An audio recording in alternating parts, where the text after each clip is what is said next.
Assalamu alaikum, dear students. I hope you all are fine with the grace of Almighty Allah. I'm Mr. Muhammad Khalid. Today it is week 5th and we are going to cover lessons 9 and 10th. Today's discussion will focus on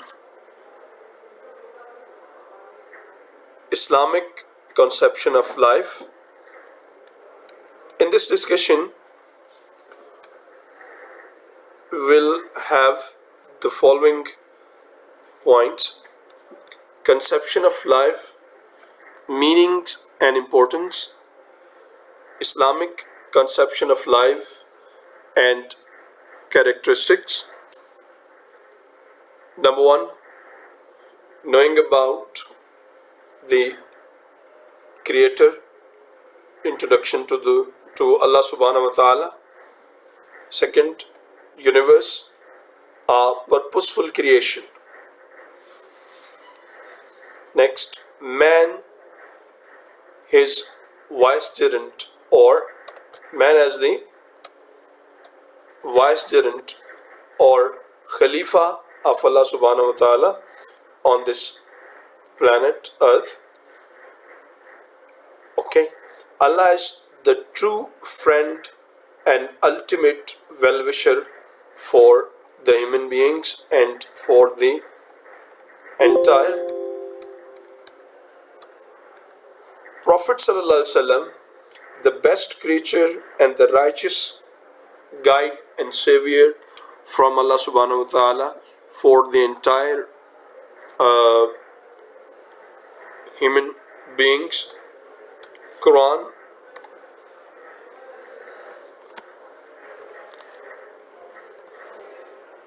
the code of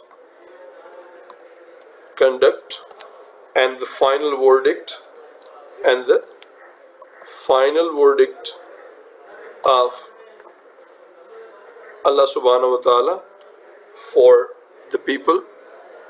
Satan as the eternal and heinous enemy of entire humanity. Islam, the deen best for all human beings. Muslims as the best ummah. Concept of nationality, economic outlook, free will and destination.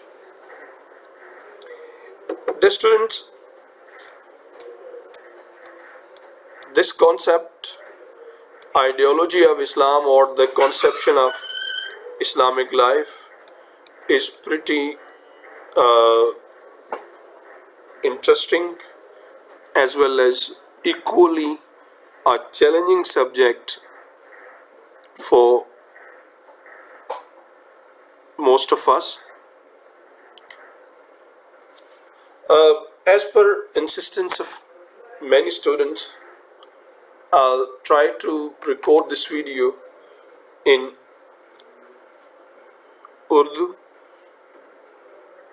for the guidance of the students occasionally.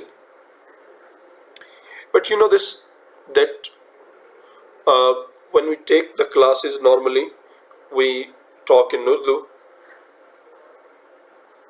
and here let's see that how much is possible with me to offer you in Urdu. Anyway, ہماری جو آج کی discussion ہے یہ اسلامی نظریہ حیات، کہ ایک اسلام ہمیں زندگی کا جو عقیدہ، جو تصور، جو عمل بتاتا ہے اس کے بارے میں جاننا، کہ ایک مسلمان کی اصل زندگی، اصل مقصد کیا ہے. دیکھیے، تمام ترقی، کسی بھی معاشرے کی ترقی قوم کی ترقی، طاقت، روپیہ پیسے کی ریل پیل، یہ تمام چیزیں جو ہیں اس کا زیادہ تر انحصار جو ہے وہ اس معاشرے میں بسنے والے جو اس معاشرے کے باسی ہیں ان کی سوچ، سمجھ اور ان کی مقصد زندگی پر ہوتا ہے۔ مثال آپ دیکھیے گا، جتنا بہترین مقصد ہوتا ہے، جتنے وہ اپنے مقصد میں واضح ہوتے ہیں اور اس مقصد کے اوپر جتنے وہ صحیح طور پر کاربند ہوتے ہیں، وہ قوم، وہ مذہب، وہ جماعت، وہ ملک، وہ ادارہ، وہ اتنی ہی زیادہ بہتری کے ساتھ منزل کی طرف رواں دواں ہوتا ہے اور اپنی منزل حاصل کر لیتا ہے۔ تو مثال اس طرح دیکھیے گا کہ آپ مختلف قسم کی بلڈنگز دیکھتے ہیں۔ کبھی آپ کسی شہر کے قلعے کے پاس چلے جائیں، جیسے قلعہ لاہور ہے، ٹھیک ہے، یا کسی بڑے قلعے کے پاس جائیں تو آپ دیکھتے ہیں کہ قلعے کی عمارت جو ہے وہ باقی عمارتوں سے زیادہ محفوظ ہے، زیادہ مضبوط ہے۔ وجہ کیا ہے؟ کیونکہ اس کے بنانے والے کی سوچ مضبوط تھی کہ ہم نے ایک عمارت بنائیں گے جس کے اندر ہم سب جو ہیں وہ سیف ہو سکیں اور ہمیں کسی قسم کی کوئی نقصان نہ پہنچے، گولہ بارود کی صورت میں بھی ہم جو ہیں وہ بچ سکیں۔ تو دیکھیے قلعوں کی عمارتیں جو ہیں وہ صدیوں کھڑی رہتی، صرف بنانے والے کی سوچ جو ہے وہ ایسی ہے۔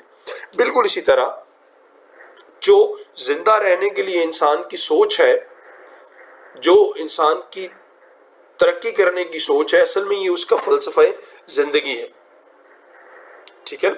تو آپ اپنے ارد گرد ماحول میں نظر دوڑا کے دیکھیے گا، ہر شخص نے کوئی نہ کوئی زندگی کے بارے میں جو ہے وہ فلسفہ بنایا ہوا ہے۔ مثال کے طور پر اگر آپ بازار چلے جائیں گے تو کوئی شخص جو ہے اس نے کہا کہ جی پیسے کمانے کے لیے ایک فلسفہ ہے، زیادہ سے زیادہ پیسے کمائیں۔ اسی طرح عبدالستار ایدھی کی طرف، زندگی کی طرف اگر آپ دیکھیں گے تو انہوں نے اپنا ایک فلسفہ بنایا ہوا تھا، صحیح ہے۔ اسی طرح مختلف لوگوں کی زندگیوں میں دیکھیں گے تو انہوں نے اسی فلسفے اور اسی نظریے کے تحت جو ہے اپنی زندگیاں جو ہے وہ گزار رہے ہیں۔ اس کو تھوڑے سے اوپر لیول پر جا کے دیکھیے گا کہ قوموں کی زندگی میں دیکھ لیں، مثال کے طور پر امریکنز، انہوں نے 1779 اراؤنڈ انہوں نے برٹش سے آزادی لی، پھر انہوں نے کانسٹیٹیوشن ترتیب دیا، اور پھر اس کانسٹیٹیوشن کے اندر انہوں نے اپنی پوری جو امریکی قوم تھی اس کی تمام تر خواہشات اور ترجیحات اس کانسٹیٹیوشن کے اندر شامل کر دیں، اور اسی کانسٹیٹیوشن پر وہ کاربند رہے، اور جس کے نتیجے میں انہوں نے بے پناہ ترقی کی۔ اچھا، اب حال ہی میں یہ دیکھیے کہ چائنیز امریکنز کے لیے ایک چیلنج بنے ہوئے ہیں۔ کس وجہ سے؟ اپنی لائف کی اپروچ کی وجہ سے، اپنی جو انہوں نے معاشرے کے اندر تبدیلی اور ترقی کی جو ایک منزل بنائی ہے، ایک سنگ میل بنایا ہوا ہے، اس کو عبور کرنے کی۔ تو چائنیز معاشرے نے اپنے اندر بڑی حد تک تبدیلی کی، دنیا کے سامنے مقابلے پر آئے، اور اس وجہ سے آج وہ دنیا کی دوسری بڑی پاور کے طور پر اپنی ایک مقام، ایک تشخص اور ایک اثر رکھتے ہیں۔ یہ تاریخ میں پہلے بھی ہو چکا ہے۔ تو ایک مسلمان کی جو زندگی ہے اس کے اندر اور ایک مادیت پرست، ایک دنیا دار انسان، ان کی زندگیوں میں کیا فرق ہوتا ہے؟ تو سب سے پہلا فرق جو پڑ جاتا ہے وہ ہے، جو بڑا ہی باریک ہے، کہ جب ہم زندگی کے بارے میں نظریہ رکھ لیتے ہیں کہ یہ دنیا خود بخود وجود میں آ گئی ہے، ٹھیک ہے، اور اس کو بس یہ ایک حادثہ تھا، تو تب ہمارے اندر میٹیریلزم کے جذبات پیدا ہونے شروع ہو جاتے، ٹھیک ہے؟ تب ہم یہ سمجھتے ہیں کہ ٹھیک ہے، یہ دنیا مادے سے شروع ہوئی ہے اور مادے سے ہی ختم ہو جائے گی، تو لہٰذا ہمارے اندر خوف ختم ہو جاتا ہے۔ لیکن جب ہم یقین رکھ لیتے ہیں کہ اس دنیا کے بنانے والی کوئی ذات ہے، اس دنیا کو کنٹرول کرنے والی کوئی ذات ہستی موجود ہے، یہ نظام، یہ دنیا خود بخود نہیں چل رہی، بلکہ اس کو چلانے والی کوئی نہ کوئی ہستی، کوئی نہ کوئی چیز موجود ہے، تو پھر ہم ایک خاص جو ہستی ہے اس کو ماننا شروع کر دیتے ہیں۔ اس کو مسلمان جو ہیں وہ اللہ کے نام پر یاد رکھتے ہیں۔ تو پہلا ڈفرنس یہ ہوتا ہے ٹو بی بلیو ان اللہ، جیسے سورہ ملک میں ہے تبارک الذی بیدہ الملک وہو علی کل شیء قدیر خلق الموت والحیاۃ لیبلوکم ایکم احسن عملا،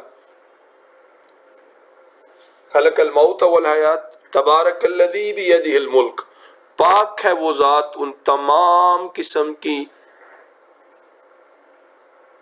ان تمام باتوں سے جو شرک اور دیگر چیزوں سے رب کی ذات کے ساتھ منسوب ہوتی ہیں۔ تبارک الذی بیدہ الملک، پاک ہے وہ ذات جس کے ہاتھ میں بادشاہی ہے زمین و آسمان کی، اور وہی ہر چیز پر قادر ہے، اور اسی نے خلق الموت والحیات لیبلوکم، کہ زندگی اور موت کو پیدا کیا یہ دیکھنے کے لیے ایکم احسن عملا، کہ تم میں سے کون جو ہے وہ نیک عمل کرتا ہے، ٹھیک ہے؟ تو ایک دنیا دار کے مقابلے میں جو صرف مادیت پر یقین رکھتا ہے، ایک مسلمان جو ہے وہ اللہ کی ذات پر یقین رکھتا ہے۔ اب یہیں پر دوسرا نقطہ یہ ہے کہ جو ایک